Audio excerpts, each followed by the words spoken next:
Hello. So, we've got very few videos coming lately.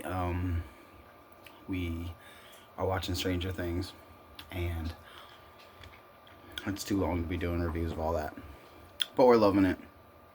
It is quite a good show.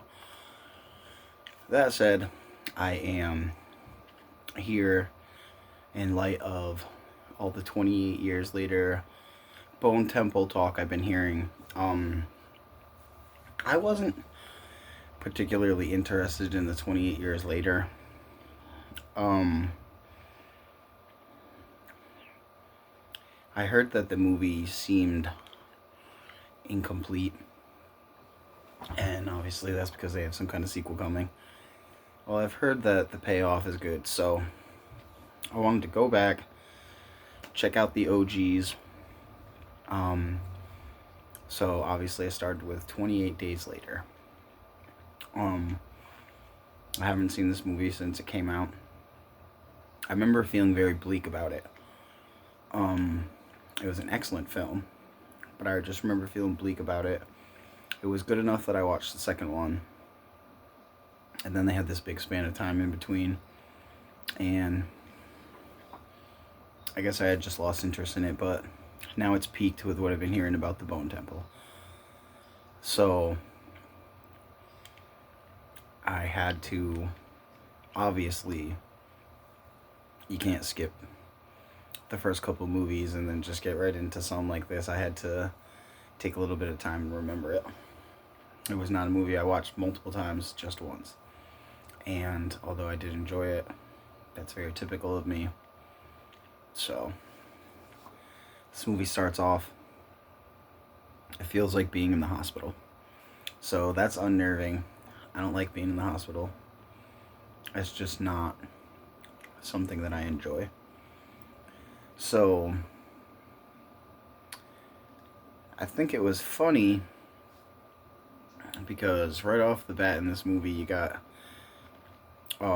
Wiener rockin', Killian Murphy. Honestly, I'm not even sure how to say his name. It's good. I think it's Killian, but he's got his wiener out right like that, right away. So I know I heard everyone crying about, maybe some dick flapping going on in that other movie, but that's the MO of these things. So when the movie starts, you're 5 minutes in, it's bleak, it's desolate, of course. The government has messed things up to a high level. You don't have to look far to think about that. I mean, you could go anywhere from COVID to the crack epidemic. If they got their hands in it, it's pretty much not going to be good because they don't stop fucking stuff up. Now, why would we be trying to inject monkeys with a rage virus that made them want to kill everything?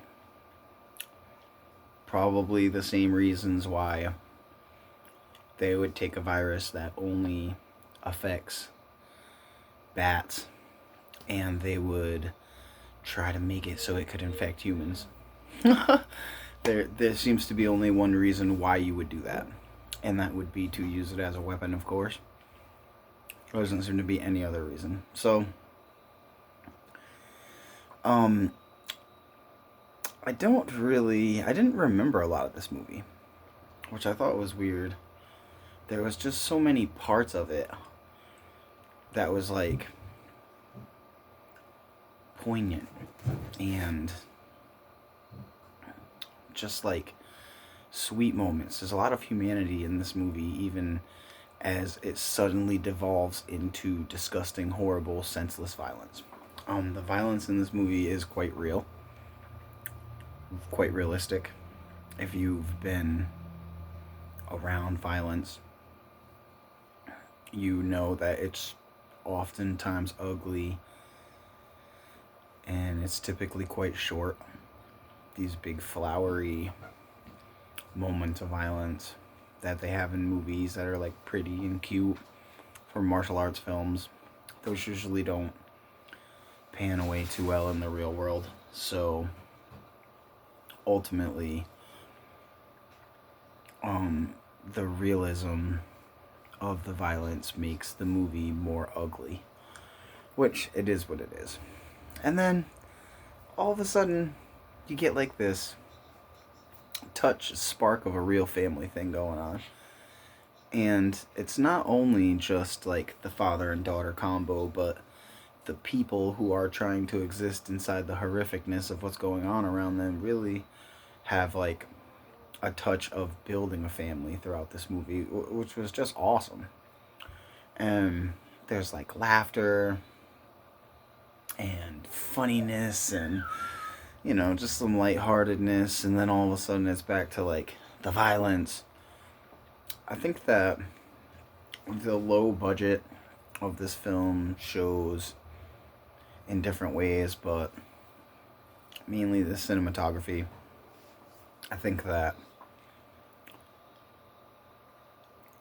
they took a lot of close shots. Maybe that was so they didn't have to go to too many locations. Of course, this is just guesswork, but I that's what I think in my head, because they don't ever really like do like a pan away where you can see a big spread area, and they really do in the other films often. So I think they wanted to use the countryside and the city mixture as much as possible, but they probably didn't have the money to get things shut down in the proper way or what have you, so they were using camera tricks where they didn't have to show as much. And I would imagine that was due to budgetary constraints. Of course, I could be wrong. I'm wrong all the time about lots of stuff. But that is a guess. Now, I don't remember this movie ever turning into like a family road trip, but it did. And because of the excellent cast, I was so invested in all the characters that I didn't even really care. I didn't think it fucked up the pace of the movie.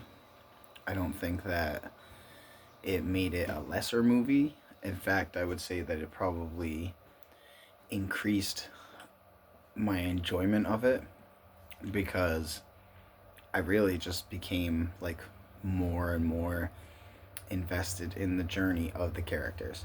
And I thought that was awesome, because it's just like, who wants to watch a movie and not care? What's the point of even watching it? Now, I understand it's a movie, so you don't want to overly care. You don't want to feign some kind of over exaggerated sense of like feeling for a film. Then this is a film, but it is supposed to make you feel something. You know what I mean? So when it makes you feel nothing, that's always a bummer. So this movie's moving along at a good pace. They have this beautiful scene where there's these wild horses running, and my first job was on a horse farm, so anytime I see horses, I get a sense of nostalgia from it. Just love them things. For my money, I think Naomie Harris was the star of this film. Now, I don't know if it's because I liked her character the most or because she did the best acting job. But I'm leaning towards both of those things.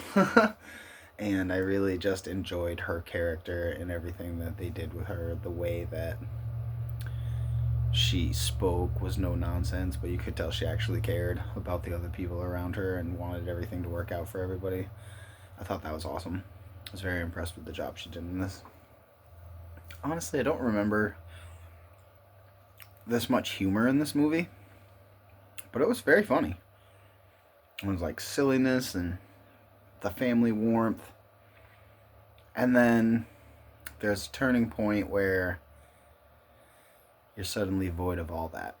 And the true depraved ugliness of human beings is on full display in this movie.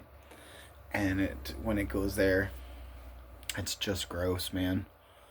You can think of a million ways. Hi, Shadow.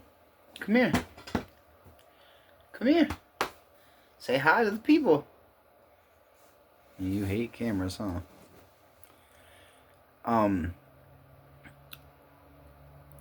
It's just gross when you see human beings and the way that they treat each other and the things that come to their minds, and you're like, oh, it's all realistic, and it's just disgusting. It's just one of them things.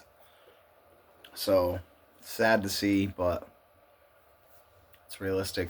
So, I like a sense of realism inside my films. And then, amidst all this horribleness that's happening, the movie really does end on what you can consider like a positive note. Because although it does show all the depraved ugliness of humanity, it also shows a little bit of the beauty of us as well. And there is a lot of that too. So there's a lot of nasty, gross things that people do, but there's also a lot of amazing, great things that we do as well. And I think this film did a good job of trying to balance those out amidst something horrific that's happening. So, 28 days later, this is me starting the franchise over. I'm gonna give this movie a solid 9. It's an excellent film. I don't even think you have to be a horror watcher to watch this one. You could probably get away with it even if you just like sci-fi or whatever. It's got enough, it lends enough to itself that it's not specifically a horror movie. It's a road film, and it's a family love movie, and it's humans are despicable, and it's a humans are awesome movie. It's got a lot of elements to it, and I would suggest that most people give this thing a watch. Pretty soon I'll be back with my 28 weeks later. We'll see how I like that one. I remember I think I probably liked it about equally when I was younger. See how it goes. Have a good night.